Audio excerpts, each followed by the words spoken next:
Tolu Ogunlesi is optimistic the situation with Twitter will soon be resolved. You are part of a team that is working. You're part of a technical team Nigeria set up to negotiate with Twitter. Are you any closer to finding a resolution to this issue? Absolutely. It is.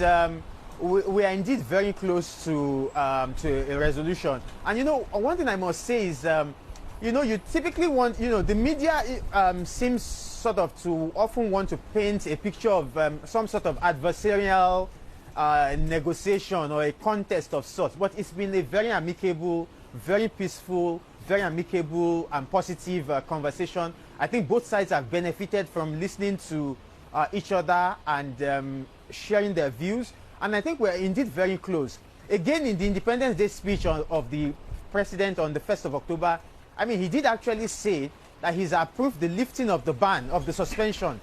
As long as the committees he set up, the ministerial committee, is happy that the conditions that have been outlined have been fulfilled by Twitter. So we are very close. I mean, there's no doubt about that.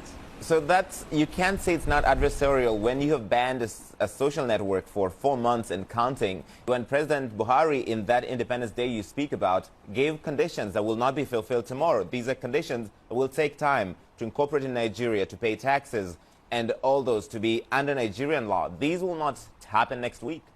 No, absolutely. I mean, the conditions are not, I mean, they are sort of, you might look at them from the point of view of short term, medium term, long term.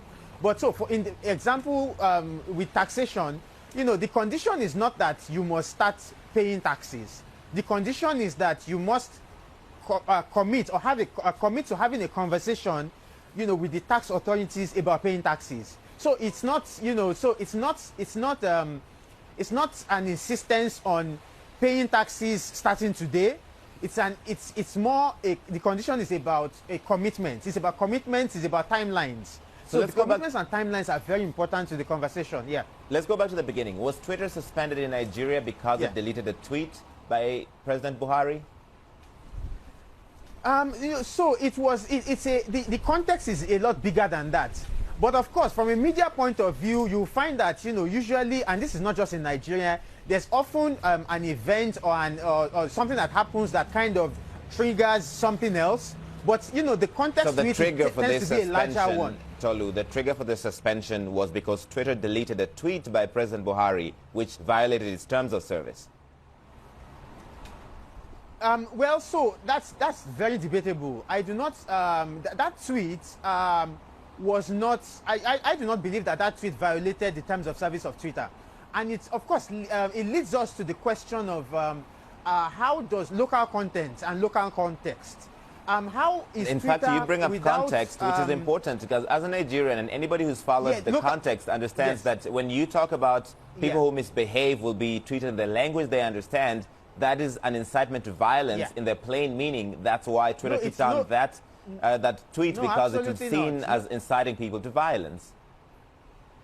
No, absolutely not. The president spoke in his capacity as the president of Nigeria, and it was a law enforcement message.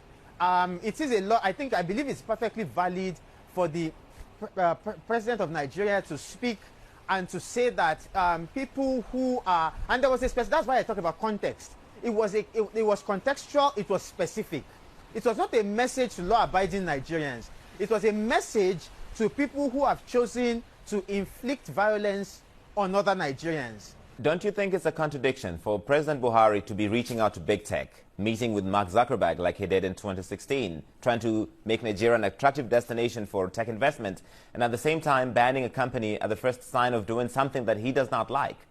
Well, the Nigerian government is definitely keen on welcoming technology investment, and we have welcomed and continue to see quite a lot of technology investment. So it's two sides of a coin. We welcome technology investment. The other side of the coin, of course, is that technology companies also have a duty. So the government has a duty to welcome investment, to promote investment, and to make an enabling environment.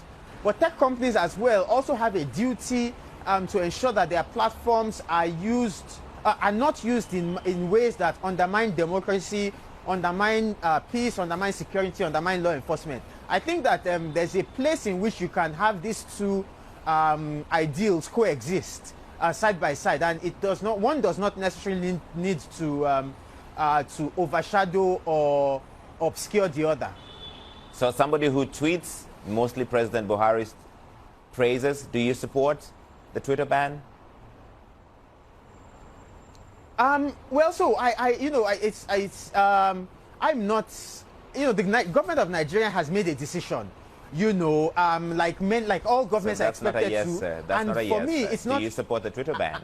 And for me, no. So it's not. I'm not sure that's the question that you should be asking me.